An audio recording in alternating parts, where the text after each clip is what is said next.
So right now, what we're seeing is a generation of kids sort of being groomed to deny sex. To practice this introduces in myself a cognitive disruption that dissociates me from my instincts. I do not see participation with this ideology as benign in any way. This is fundamentalism. This is Amy okay. Sousa, great to meet you. Thank you for joining Dissident Magazine. You are a women's rights campaigner. You're an activist. You are a very active public speaker, mostly on transgenderism, its philosophical kind of underpinnings, and the threat that it poses to women and particularly young girls. You are a very academic campaigner, but you are also out there on the streets, in some cases, in this case, physically confronting trans activists.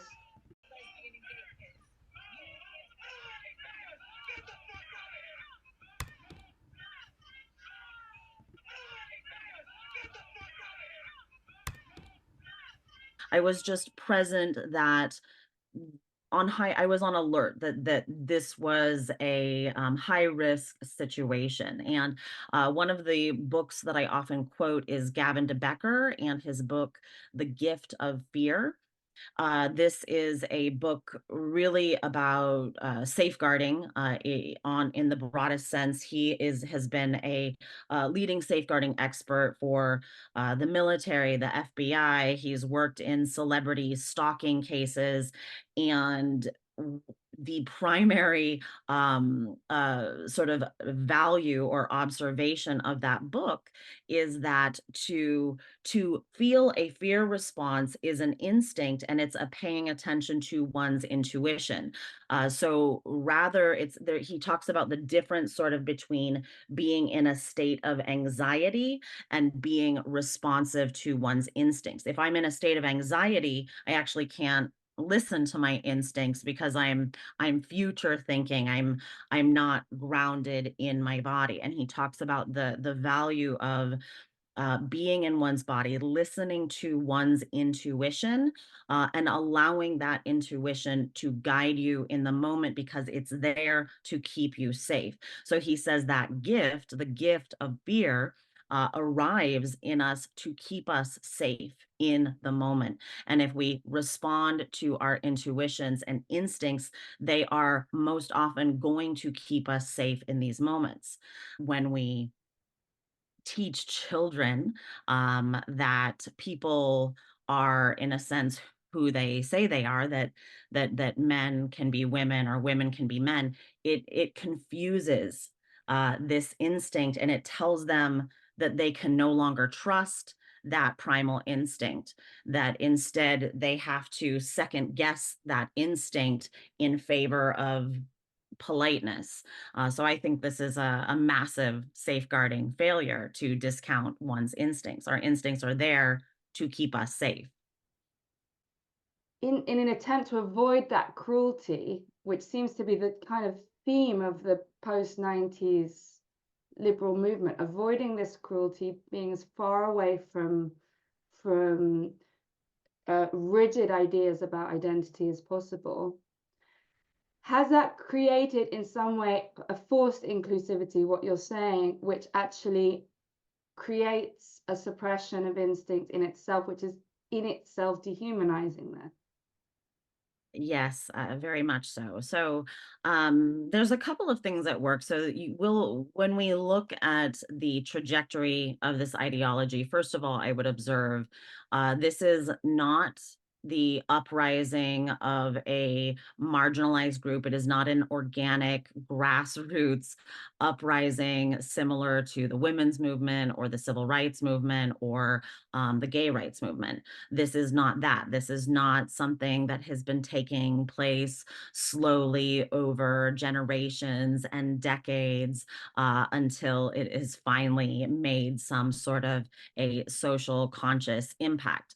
This This is a top-down, agenda. This is very much, organized in a top-down way, and this is why it sort of seemingly rose up overnight in a matter of a very short few years. So, inclusivity, for example, is great if you're talking about a 3rd grade birthday party, inviting the whole class. That's a great time to be inclusive of everyone.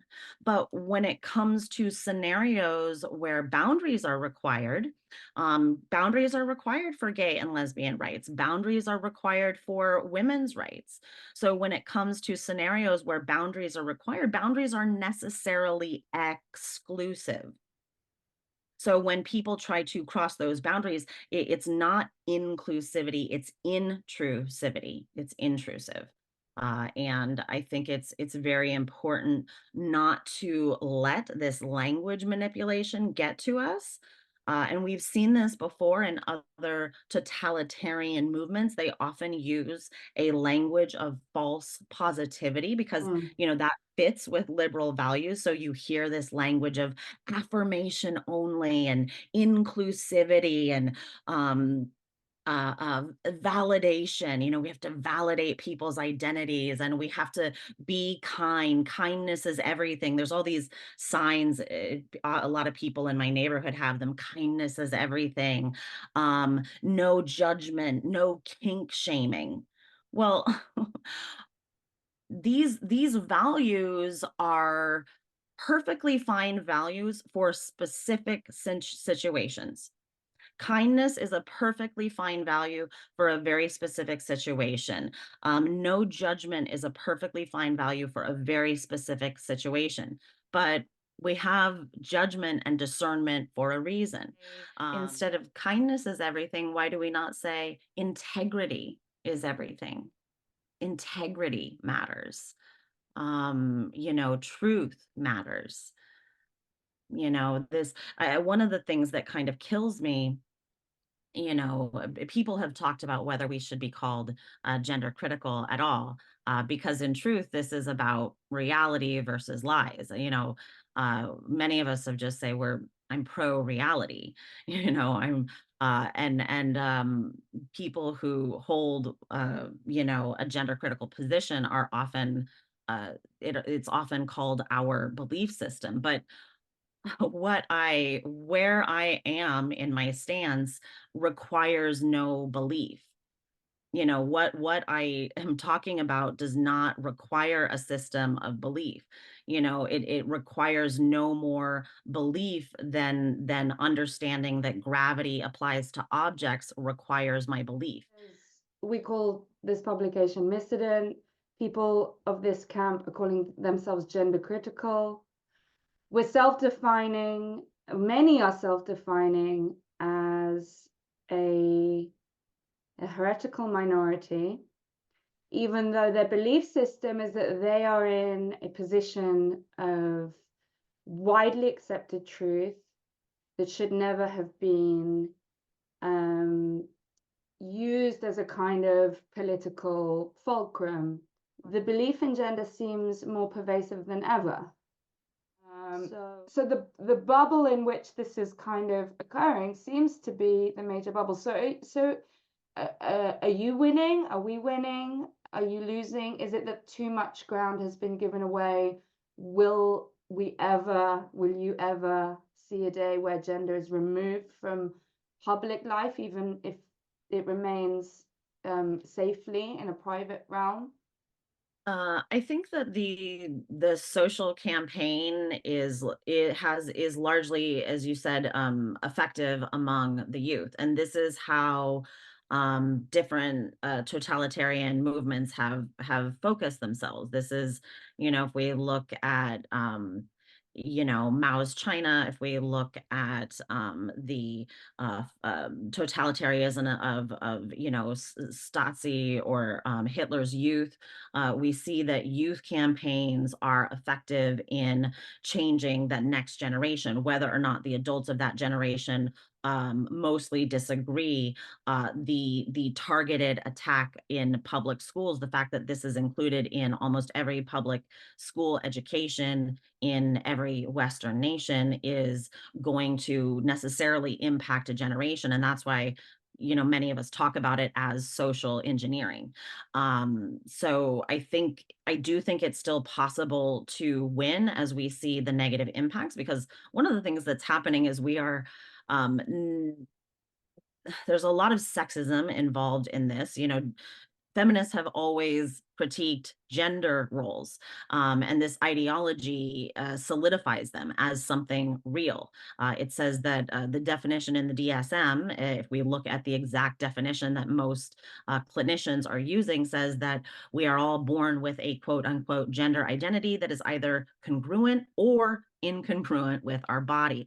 Now, this is a sort of insanity to me to say that there is an identity that could be wrong for my body. I would say there is no, I can have whatever identity I want, and there's nothing wrong with my body.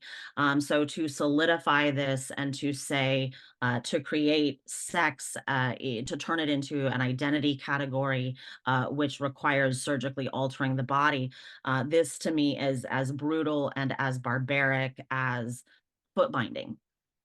But like foot binding, we see that there is very much a sort of universal social acceptance. There's a lot of tactics that are very similar in the buy-in for foot binding and in the buy-in for transgenderism. And one of those buy-ins is the suicide threat. In foot binding, there was a phrase, if you love your daughter, you can't love her feet. And we have, do you want a trans child or a dead child? Is the answer that this is the culture? You are the dissident, you are the heretic, you are the radical, and it's about how much ground you and people from your movement can claim back.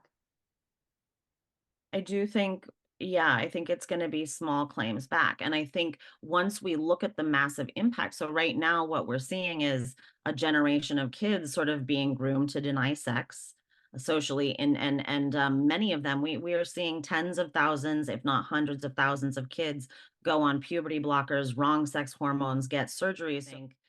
I do think that we will look back at this the way that we look back at something like foot binding, as completely barbarous, completely, horrific. The brutal genital mutilation, breast amputation, all of these things that are being done to kids, sterilization, removing their capacity for orgasm in life ever. This is barbaric. And I Your perspective, I'm just going to read out something you wrote about embodiment. So you see being connected to the body and the philosophy that says we are integrated with our bodies as fundamental to safeguarding. And you've said embodiment is the foundation of bodily autonomy and boundaries. To be fully embodied is to be responsive to the body's signals for pain, fear, hunger, satiation. It's hard to have either bodily autonomy or appropriate boundaries when in a disassociated state. And you write about transgenderism and talk about it as a state of disassociation, as a state of, yes, I am my body, but I'm also a kind of self within. Some people might know this, or you've referred to it as Cartesian, this split between the mind and the body. It's been described as a ghost in the machine. And you're saying that that disassociation, that split, if we enter into any affirmation of transgenderism, we are supporting this split within the self. I fundamentally do not believe in the category of trans. Um, to me, it's an inchoate term. It is unable to be discreetly defined. It's defined in multiple ways in multiple places. WPATH defines it a little differently than the diagnostic manual, defines it a little differently than GLAD, defines it a little differently than the UN, defines it differently than, let's say, academics like Andrea Long Chu or Grace Laverly, who are writing academic texts about this. So it is a term that there is no discreteness to that term. It's devoid of meaning, and I don't believe in it as a category, the way I don't believe in Scientology. I don't believe in gender identities the way I don't believe in body thetans. I do not believe in any such category. Humans are men or women. The other problem here is that it's not just if it was just a religious belief that a minority held, that might be one thing. But again, this is a movement with trillions of marketing dollars behind it. Jennifer Billick has reported that on Out Leadership on their homepage, they estimate the total market leveraging power of the LGBTQIA plus, which is mostly TQ, because there's no money in gay, lesbian, bi. This is a $3.7 trillion market. So this has major marketing influence, and this is already in legislation in most countries. This is pushed by the United Nations. The United Nations covers 198 nation states. Kay Yang has spoken about how this is an integral part of the United Nations sustainability goals going forward. Again, pushed into 198 countries. This is in public education systems everywhere. This is pushed by big tech. It's financed by big banks. People like Vanguard and BlackRock have money in this. Billionaires have money in this. So there is nothing, again, grassroots, benign. There is nothing benign about this. And the power behind this movement in the way it is being pushed, just like a juggernaut, into our minds, into our movies and television shows and public education systems. Its influence is dangerous, and we should all be aware of it. So to me, to comply or agree with this is to participate in it. Yet, what is the difference between a trans activist and a gender critical, so-called gender critical activist who concedes ground to gender ideology to some degree? What it does functionally to me is it normalizes and it desensitizes.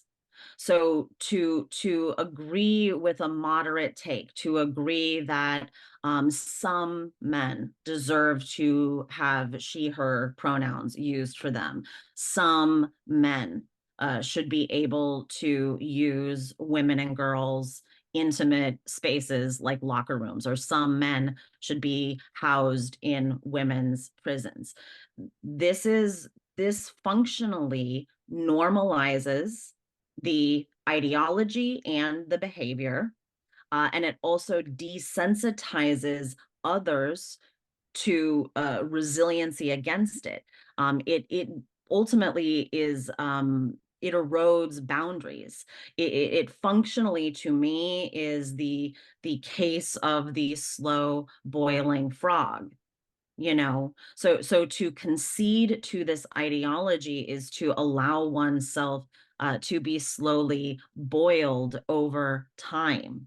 I again, and what I said about that, embodiment, that we are this. I'm going to go a little bit into the Cartesian dualism thing. So the kind of this basis of, like, I think, therefore I am. I think I am a woman, therefore I am a woman. this the fact of the matter is this is antithetical to actual experience. We are not thinking beings first. Our think functions, this big prefrontal cortex that we have, this is something that evolved much later in our evolution. It's great. It's a great tool. The fact that we can have some kind of objectivity, the fact that we can analyze data, the fact that we can think in the abstract. This is a fantastic capacity to have, but this capacity is secondary to our lived experience. When we are born into the world, when an infant is born into the world, they are not born conceptualizing beings. They are not born thinking in the abstract. What we are born as is experiencing. We are born sensing our environment, feeling our environment through our bodies and through our senses. And we cannot stop experiencing our body. Whatever a man is, he is always experiencing his male body. He is never not experiencing his male body. There is no point in time where he begins having a female experience. And to take those physical experiences and abstract them into some sort of stereotype identity abstract concept is it is dehumanizing. It's also dissociative. It's also dangerous because it erodes boundaries. It erodes these very real boundaries. Building internal authority that I can trust my eyes and my ears and my senses to tell me the truth about the world around me. I trust myself to know the truth when I see it. So to put kids in a situation where they have to second guess that truth, so to deny kids that is to put them in a place where they cannot trust their bodies, and to practice a cognitive disruption over time, even for an adult, for me to practice that in myself, to me to like make a translation. Oh, because I'm gonna be nice to so and so, I'm gonna call him her. There's something called the Stroop effect. To practice this introduces in myself a cognitive disruption that dissociates me from my instincts. Reasons I do not see participation with this ideology as benign in any way.